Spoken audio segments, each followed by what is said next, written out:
Hello दोस्तों, आप सभी का स्वागत है बिहार तक न्यूज में।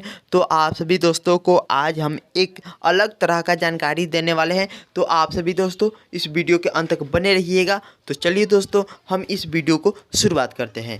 तो देखिए दोस्तों, भोजपुरी के super star, trending star, hit machine कहे जाने वाले खेसारी लाल भैया जी का फिल्म आने वाला है संघर्ष 2, जिसमें भोजपुरी के super star, trending star, hit machine कहे जाने वाले खेसारी लाल भैया जी के बेटी खुद उसमें काम कर रही है।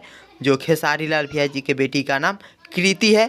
तो आप सभी दोस्तों इस वीडियो के अंत तक बने रहिएगा और भी हम जानकारी देने वाले हैं। खुद खेसारी लाल भैया जी बता रहे हैं कि ये एक सामाजिक फिल्म है, जिसमें घर के जितने भी फैमिली है एक साथ बैठकर देख सकते हैं। तो चलिए दोस्तों, आगे भी इसी तरह के जानकारी पाने के लिए यदि चैनल पर नए होंगे तो सब्सक्राइब कीजिएगा, घंटी को दबाना नहीं भूलिएगा। वीडियो कैसा लगा कमेंट में ज़रूर बताइएगा।